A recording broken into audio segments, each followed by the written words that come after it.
Hey Vivian, Hey, Faye. I have a question for you.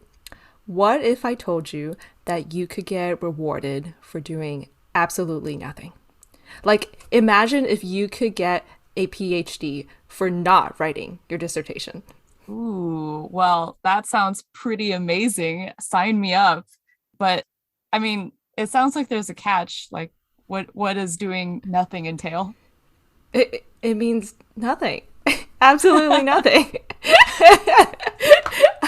It does sound like there would be a catch, though. So, the reason I ask is because it actually relates to climate change. There is this service that Wendy, who works on the podcast with us, she does a lot of the behind the scenes work. She uses this app called OhmConnect, and she gets paid in real dollars Ooh, for energy that she saves during certain hours of the day. that sounds amazing. Are they also handing out free PhDs? Because I'd be interested. I don't know, but we should ask Wendy. All right. And yeah, this is great because in our last episode, we did promise our listeners that we would talk about more resources that are available for renters. Yeah, exactly. Everybody uses energy. Let's go investigate.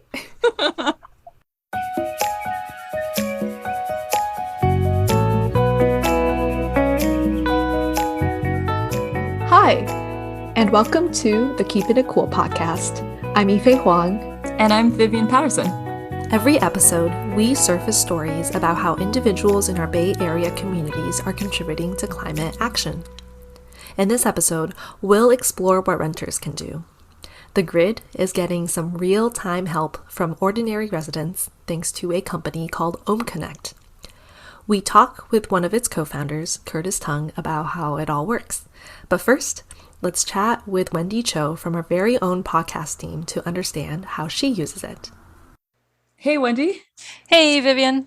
So, Aoife and I were wondering about your experience with this app that we've been hearing a lot about called OhmConnect.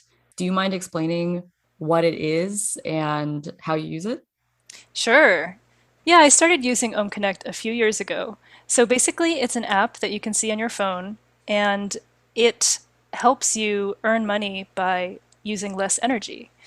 And if you save energy during certain hours of the day, called ohm hours, they'll actually give you money for that. So, how does that work? So for all the energy that you save, you actually earn these points that are called watts, and you can trade the watts in for different rewards. Oh, cool. The points are called watts. So, for example, if you get assigned an ohm hour from 5 to 6 on a Wednesday, OhmConnect looks at your previous usage for the past X number of weeks at that same time, and your goal is to use less energy than that. How often do ohm hours happen? You can set the frequency of the ohm hours to your preferences. So I think the default is kind of like one a week. And then if you're comfortable with it, you could do maybe multiple a week, or you could only have one every other week. It's sort of what you think is suitable for your lifestyle. You can also opt out if you feel like it's just too onerous or it's too much of a burden. You can just say, oh, no, I'm not interested in doing that one. It doesn't affect your streak, it doesn't penalize you. So, in that sense, you'll never lose if you just opt out of the ones that you think you can't handle. That's nice. It's like, oh, if you throw a party one day, like, know Yes, that this app will not penalize you for throwing a party. that's Right. right. So, Wendy, could you share your screen with us so we could see how you use the app? Cool. So, we're looking at your screen, and so in the top right corner, it looks like that's your total number of watts. And then also down below that, there seems like there's all of the energy events that you've either participated in, or I see one that says opted out. And yeah, it's pretty cool that for every event, you can see the number of points, the number of watts that you got for participating in that event. And so here was another one where I saved 258 watts. This one was interesting because they had this thing called the surge bonus. And so I think what happened on this date in June was it was a really bad heat wave, and they were trying to encourage people to conserve beyond what they normally do to kind of save the grid. Because when too many people are increasing their demand, then there's a danger that we might have to have a power outage or, some kind of power shutoff. So the surge bonus is an extra incentive for people beyond what you normally save. You get this extra reward. So it's like here's a great opportunity to really cut your energy usage. So is the way that this works from like a day-to-day basis, are you turning off light switches and turning off appliances every time an ohm hour happens? Well, yeah, you can go around and turn off all of your appliances and devices. There's also an easier way if you are really lazy and don't want to have to do that. You can use That's definitely me. you can use a smart plug, and a smart plug that you plug a device into, like maybe a fridge or some other appliance, and that will actually automatically turn off during an ohm hour, so you don't have to manually do anything to that. Oh, that's awesome. You don't Okay. even have to think about it. Yeah, yeah, it just happens in the background. I was just going to add that, when we were out of town, we actually saved a lot. I think we were away for three or 4 days, and there were 2 ohm hours that happened during that time we were away. And it was just great because we weren't cooking, we weren't running some of the appliances and computers and things that we normally use. So we just made some money just by not being in our house, which was kind of funny. That's really cool. And yeah, so if you go to the rewards section, you can see your total, you can see the ways you can cash out. Oh, you Merch. can buy these smart devices using your watts. Yes, you can buy a smart device, but better still, if you get a referral from somebody that's already in the network, you will just get a free smart plug. I didn't get one, and that was just my sort of philosophical angle where I didn't want somebody to be able to turn my fridge off without my without my control. So I wasn't comfortable with that level of home control, but other people are. But you get more rewards when you do that because you get that device bonus, which I don't get. So there's Amazon, there's straight up cash. They do have some other options for you, and you can also donate to Sierra Club if you want Oh, it to that's be cool. really eco. This feels like a credit card reward system. Yeah. Or like a frequent flyer. Yeah. Okay, cool. So that's the rewards panel. What's the devices panel? Oh, okay. That looks like it's all the devices that you could connect to OhmConnect. Yeah. You could connect your Alexa. You could connect, I don't know what EcoNet is. Oh, a water heater. Thermostat. There's a lot of options here. Okay, so Nice. here it says because I've got a certain number of ohm hours in my streak, I get a 15% discount on the rewards because I'm platinum. Is there anything above that? Platinum's the highest. Yeah. Platinum is the highest. Okay. Yeah, that's what I remember reading on the website. How easy is it to set up? This is sort of ohm hours in the steady state. But at the beginning, was it hard? Was it easy? With something like OhmConnect, they are the middleman and they communicate with PG&E, and PG&E gives them the smart meter data. So they are able to see what you're doing every hour. And it wasn't hard to set up. You just have to give them your account information and then it just gets linked in. Because of that, is there a lag then? You run your ohm hour and then maybe next day you get the feedback of how much I saved, how many watts. Yeah, it takes up to 2 days to find out what your results were. And then in that initial signing up period, I think it took maybe 4 days for them to actually link or sync your data. It does seem pretty straightforward. Like it's not like a huge hassle. It's not a hassle. There are no real downsides. Getting out for a walk is a good thing. There's a lot of benefits to unplugging and not being on devices and things. I imagine with remote work, this can be a boon, right? Like, all right, it's ohm hour, time to take a break. Well, they're typically outside of work hours because they're in the evening. But yeah, I guess it could be a downside if you just really wanted to do something exciting, like you said, like throw a party.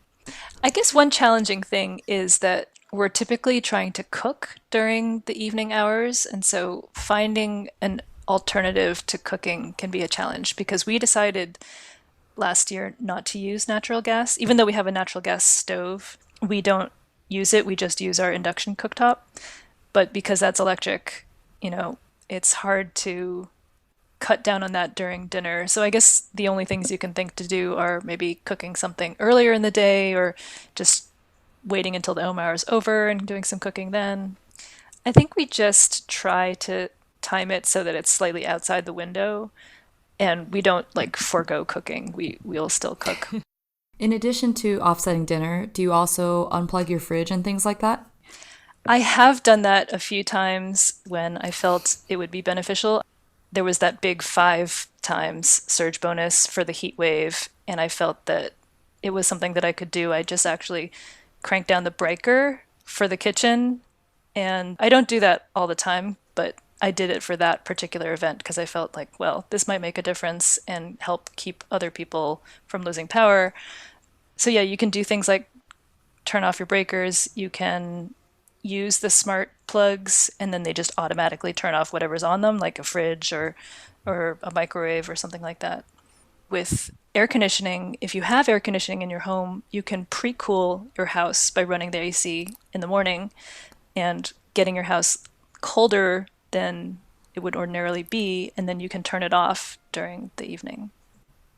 But that's only if you have good insulation, as we talked about in our last episode. True. This is true. Gotta This is fix one the of ducting. That's true. But oh man, this app sounds so cool.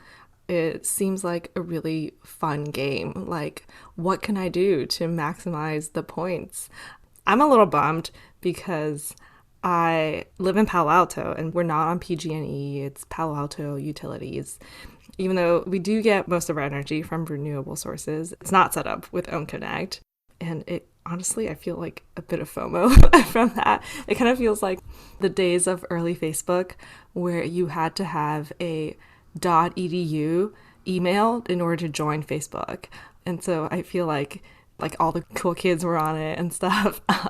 And I feel like I'm really missing out. But I mean, as an outsider talking to somebody who has been using it for a while, what do you like about it?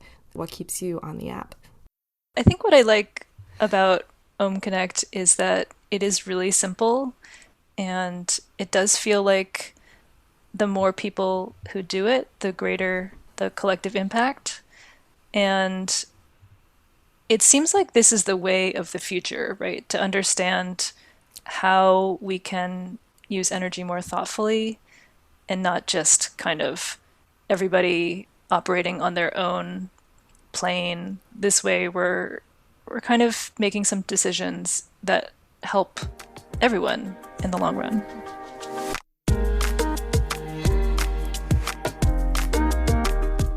All right, so we learned from Wendy about how she uses OhmConnect, but we still have some questions about how this all works.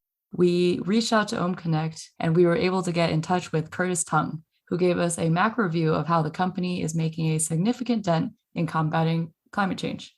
So Curtis, co-founder and chief strategy officer of OhmConnect. My background was helping companies like HP and Google build and kind of sling more consumer tech.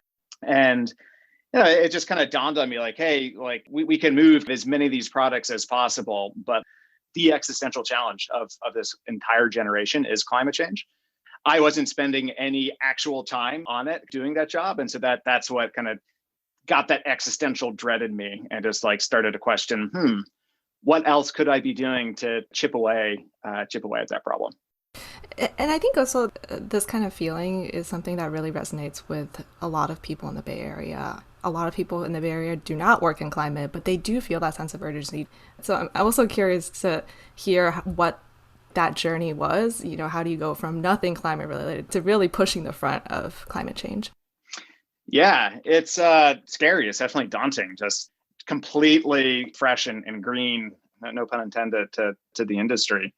In my view, that the best thing to do is just to jump in the deep end. I didn't really know anybody in the industry. So one of the things that really helped, in my view, was pulling together this hackathon, the Clean and Green Hackathon.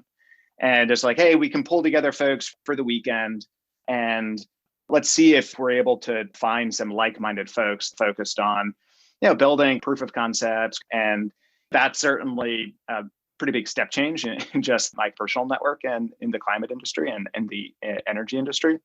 And then from there, it's just, you got to immerse yourself. So that's what helped for me. That's awesome. Yeah. So just really the initiative to talk to people and see what's out there. So then ultimately, how did OhmConnect get started? We ended up winning that hackathon. So we kind of looked at each other like, there seems to be something here with this concept, with this idea. Let's continue to chip away at it and develop it. And yeah, I guess seven years later, here we are, continuing to chip away. It's so interesting to hear the humble foundations of where all this started, like at a hackathon, and now it's grown into this huge thing. I mean, it's a really cool concept. So you're basically getting money for saving on energy, but it's not the norm to get paid for being idle, right? Or like for not producing anything. So this sort of concept, I guess, seems to defy what, a lot of people understand. So how does that all work? I guess, how do you make it work? Yeah. So at its core, you're spot on. OhmConnect pays people to save energy. And I think what a lot of folks don't realize is that the carbon intensity and the underlying cost of energy changes over the course of the day. It changes a lot. The cost of solar, the cost to kind of produce energy from solar has dropped, just absolutely plummeted. And so with energy coming so cheap, we've been building a ton of it. So we have this glut of clean energy kind of peaking right in the middle of the day. But solar power has its one Achilles heel. When the sun sets, it's lights out. So a lot of times in the summer, people are coming home, they're starting to crank the AC, they're starting to use a lot, and that's just when the sun is setting. And folks in the energy industry, they'll recognize this. This is the classic duck curve conundrum. If you kind of look at the net demand of energy coming from sources other than solar, you get a graph that kind of looks like a duck, right? So like the belly of the duck, right in the middle of the day, it's super low because there's a ton of solar and we actually don't need a ton of power. And then as the sun sets, we start to see the super, super steep ramp. And the slope of that ramp ends up being really expensive for the grid. You have to basically turn from nothing to everything in the span of 30 minutes, an hour. Oh, that makes sense. So the steep sort of neck part of the duck is during the early evening hours when both solar is no longer available and the demand is a lot higher. People are cooling their homes, cooking dinner, turning on the TV, and that sort of thing. So how does OhmConnect deal with all of that? The way that it works with OhmConnect is, let's say you get an hour and your home is expected to use 3 kilowatt hours from, let's say, 5 to 6 p.m. today. But you get our notification, and let's say you end up using only 2 kilowatt hours of energy. Because you got an ohm hour this time, you've saved 1 kilowatt hour, compared to kind of what you're expected to use. Now, imagine, we don't send these ohm hours just to like one home. We actually send them to maybe 1,000 homes within a city block or maybe within a county. And so let's say we get 1,000 other homes to save energy all at that same time. All of a sudden, you have a megawatt hour of saved energy from 5 to 6 p.m. at this particular location. It turns out that the grid will pay for that 1 megawatt hour of saved energy, just like it was coming from a regular power plant. So for context here, the average home uses about 30 kilowatt hours per day. So 1 megawatt hour is powering 35 homes for an entire day. So instead of electrons, we're delivering saved energy, but really like the grid doesn't care. The only thing the grid really cares about is that the supply and the demand is just balanced out. And then they're able to go to those other power plants and say, hey, we don't need you to turn on anymore. Like we found the power that we needed. You guys don't need to dispatch. You guys don't need to turn on. The grid is saved, a few thousand tons of CO2. We're able to kind of deliver those payments because then we get paid like what those offset power plants would have been. Wait, I'm not totally sure that I get it. When OhmConnect sends out these messages, they're successful in lowering the demand on the grid and everyone saves energy, and that's great. But why would OhmConnect actually get paid for that? Yeah, that's a great question. So, what it is that from the perspective of the people who manage the energy grid, they can't not do anything. Because not doing anything when the demand spikes means blackouts, means people losing energy, means not doing what they're supposed to do as managers of the energy grid. So, in that situation, there are two choices. One is to pay the natural gas plants to turn on and generate energy, or to pay OhmConnect to lower the demand. And so that's why OhmConnect is able to get that money, because paying for an increase in supply is the same as paying for a decrease in demand. So that gets me to what Curtis says about these homes being able to form what he calls a virtual power plant. So power plants are these places that are sources of energy, and a virtual power plant, you can think about that as having energy without having to build an actual power plant, because the aggregate of all our homes actually has extra energy to share with the grid. And then we're able to deliver those payments to our users. Oh, so that's how Wendy gets paid. Exactly. So if you zoom out, you start to see this picture of this kind of fleet of virtual power plants sprinkled all across California. And the advantages of these virtual power plants are pretty stark. Number one, biggest advantage is that our power plants don't cost billions of dollars to build, like those traditional gas-fired power plants.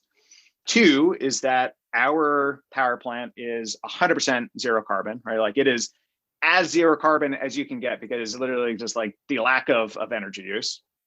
Three, like you're mentioning earlier, our virtual power plant, it puts money back in the pockets of California ratepayers. And then four is because it's so localized, because like we're able to do this in such a short time frame, right? Like normal power plants, coal that can take days to start to ramp up, natural gas can take, the span of hours. We can do this with a span of 5 minutes. I had no idea that coal and natural gas took so long to fire up. Yeah. So like 5 minutes, we're able to get this kind of drop within a city block, right? Within a particular zip code. And that really defined locational parameters, and also just the super short time period that we're able to kind of ramp up and ramp down.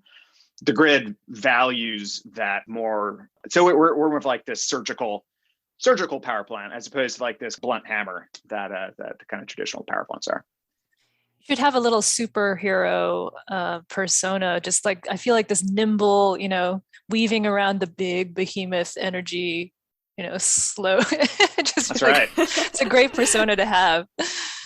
Floating like a butterfly around the precision, around the big timing. Guys. Yeah. Oh man, maybe. Oh man.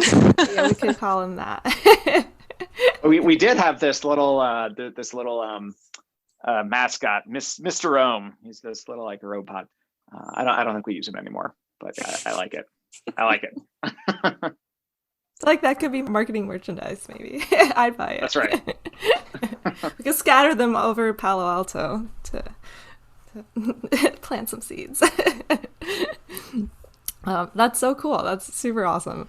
Yeah, I think it's amazing how quickly, I guess, you can really just target these people and change the demands of power. So when you were first getting started, did you think that OhmConnect would grow to have such a big impact?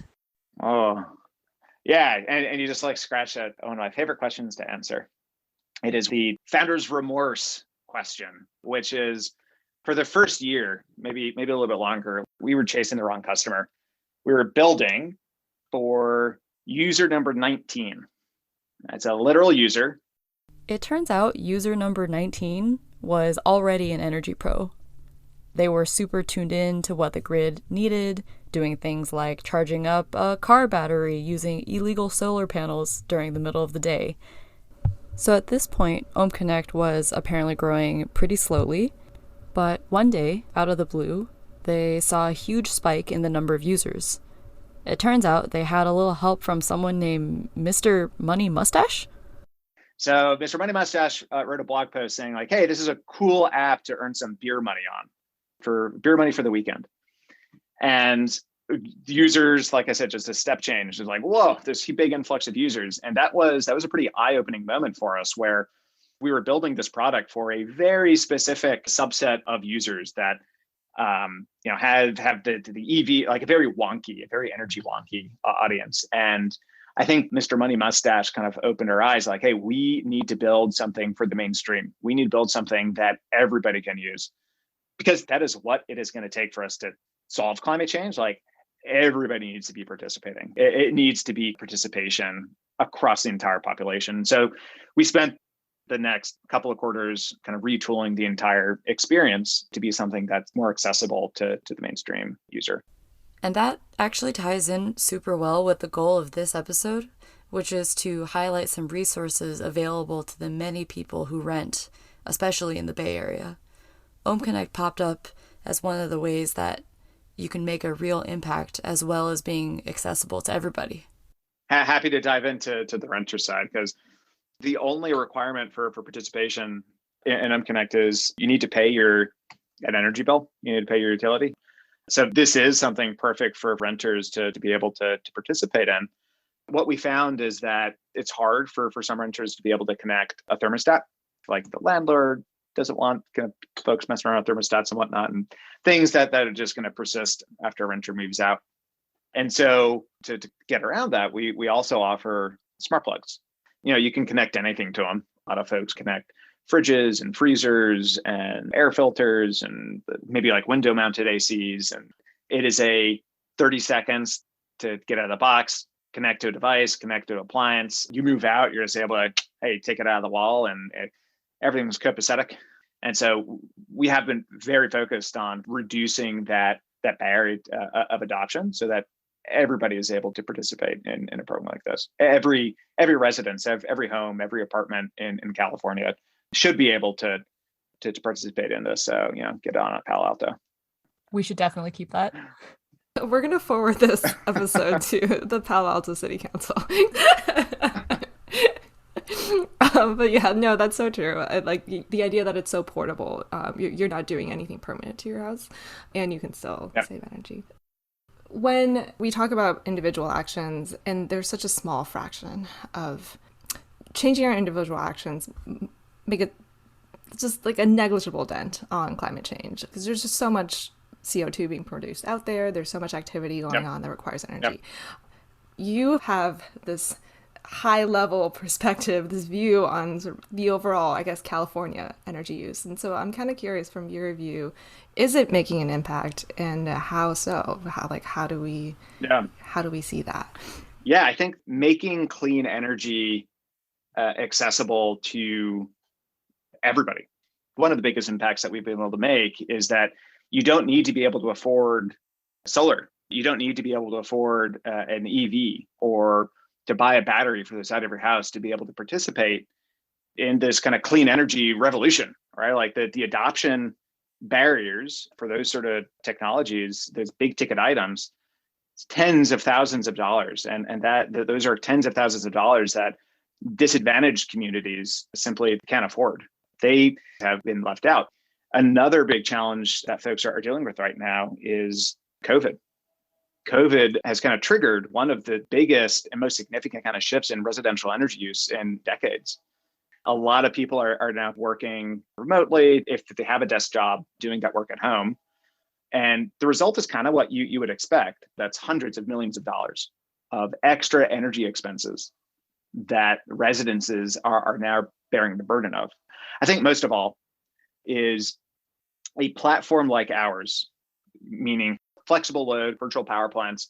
That is what the grid is going to need in order to accommodate 100% clean energy. Intermittent sources like solar and winds, they need flexible grid products in order to be able to withstand, to be able to just be flexible enough. That's the best word for when the clouds drift overhead or the wind doesn't blow for a few hours. And I think that's really what programs like us and OhmConnect and kind of similar folks are able to facilitate. I guess along those lines, did you see a surge of people coming on to OhmConnect because of the pandemic? Yeah, it's no joke. The energy bills are increasing. I think 1/3 of Americans, including California, are energy insecure, meaning they don't know if they're going to be able to pay their energy bill. And so people are really looking for resources to be able to kind of better handle, better mitigate, better control those costs. So yeah, we definitely have seen a pretty market uptick in interest.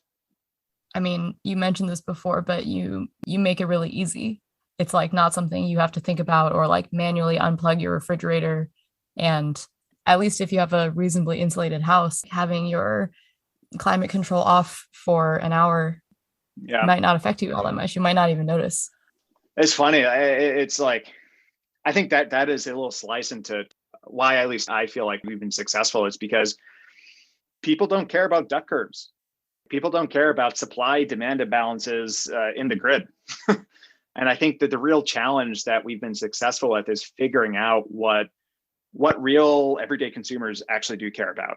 All right. If you were to look at the graveyard of energy services and energy products, a lot of those designers were focused solely on the problem that a grid is facing, not facing what people's problems are.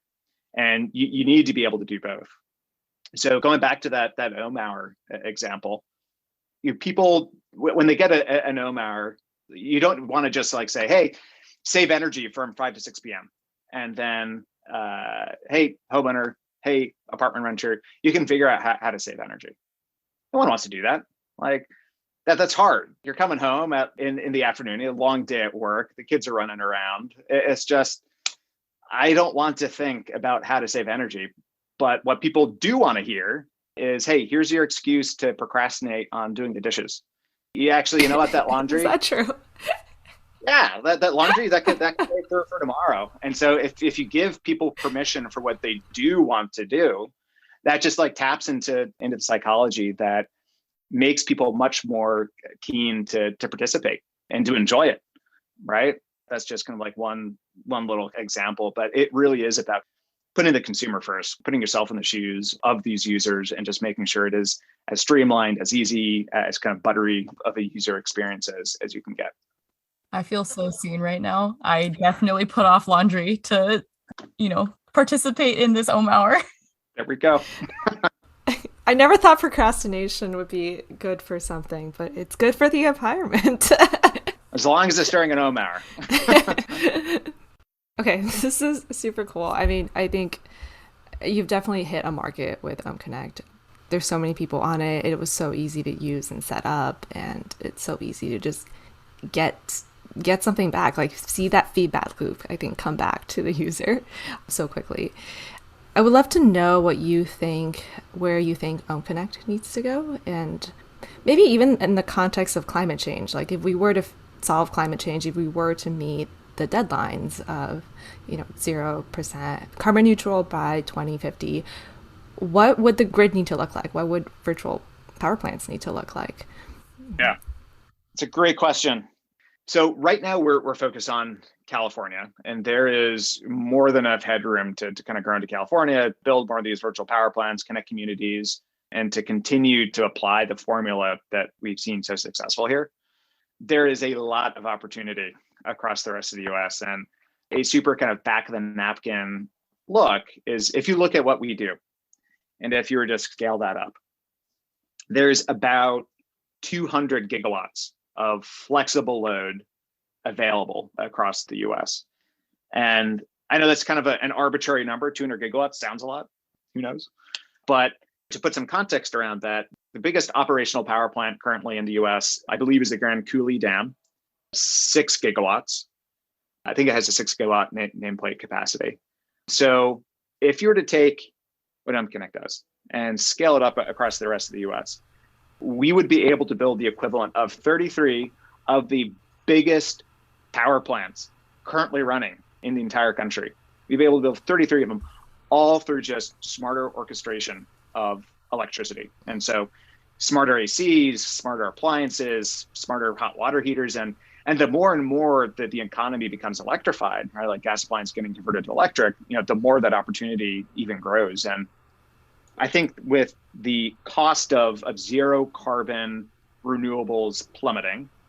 I think with storage becoming more and more viable, with household appliances becoming kind of smarter by the day, I think electrifying our lives becomes much easier.